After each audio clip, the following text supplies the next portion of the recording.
Dear students, welcome to Sia's digital classes. Let us discuss today the concept of deflation. So, how deflation goes on and how it impacts the things in index number. So, let us discuss this concept. So, first let us discuss the definition of deflation.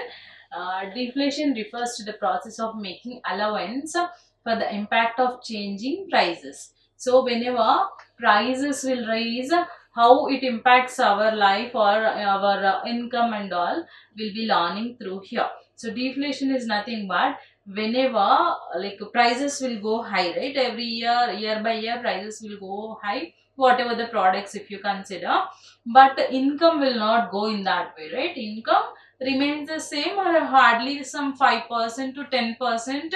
For some of the people it may increase.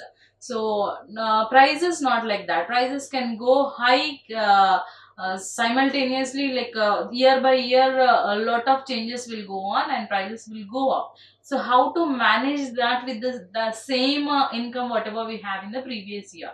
So that is your deflation. So deflation is making some allowance to that so that we can handle this whenever prices will go up. That let us discuss in the example. So the price of some of the example we have here, check it out.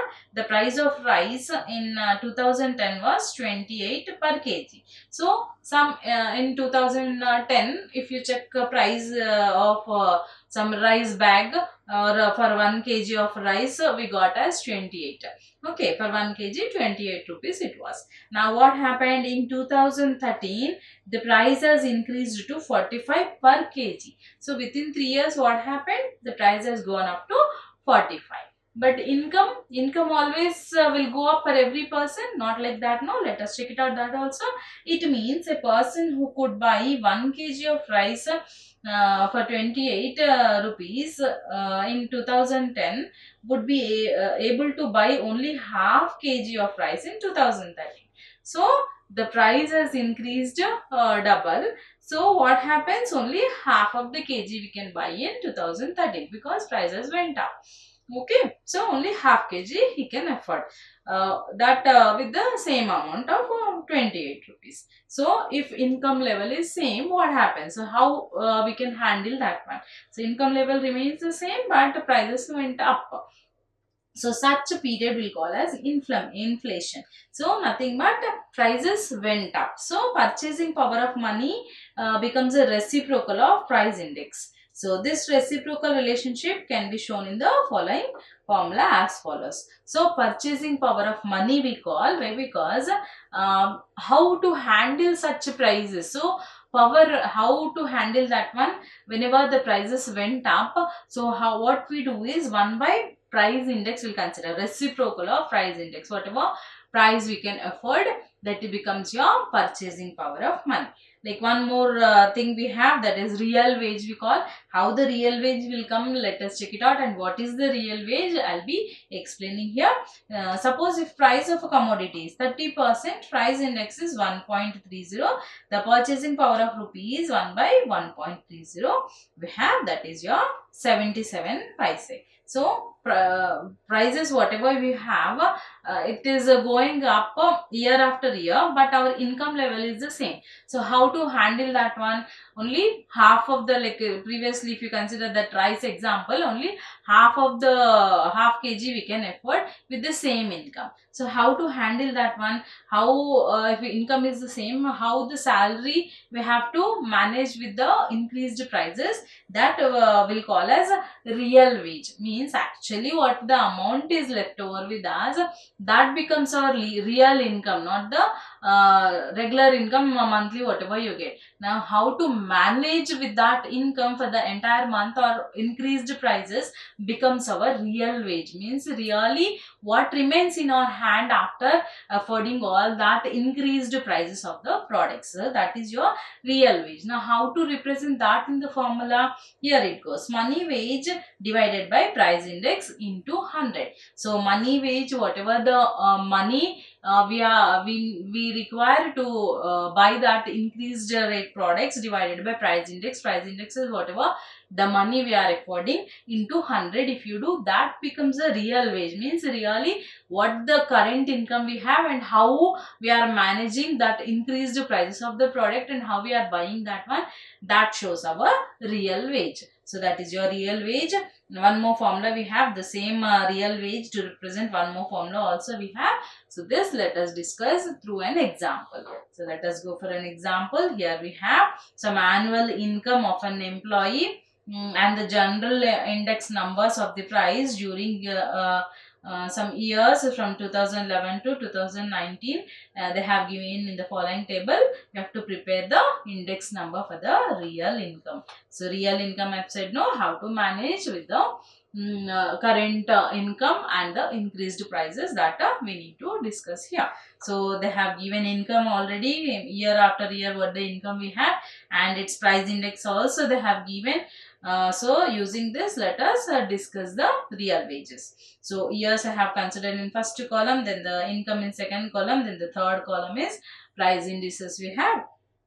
So how to do the real income? Real income is nothing but we have to divide income, whatever income we got, with our price into 100, because we'll be doing averages. As I know, index numbers always will deal with the averages. So into 100 we have to do. So let us discuss first value, 3500 income value.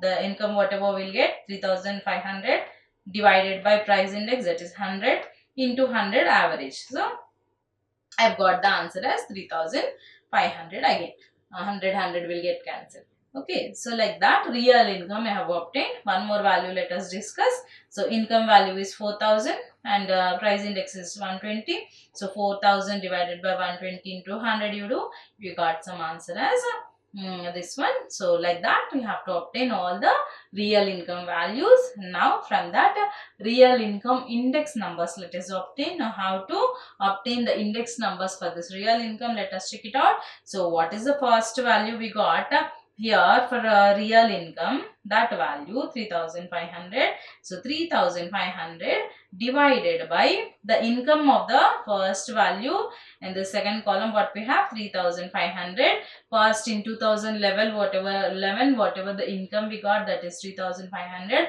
Every time you have to divide with that. So that is your index number. That is what we have started with through it. So every time we'll divide with the same value, and average will do, that is into 100 you do with the current real income. I said no, real income is nothing but managing our income with respect to the increased prices. So that is our real income, and we have to divide with that with the actual income what we have got in the first year, that is your 3500. So let us divide that and we'll get the answers for in real income of index numbers. So 3500 divided by 3500 into 100, you'll get as 100. So that is your index number for real income. Now next one, current real income value, 333.33 divided by 3500 into 100, that is you got as 92.23.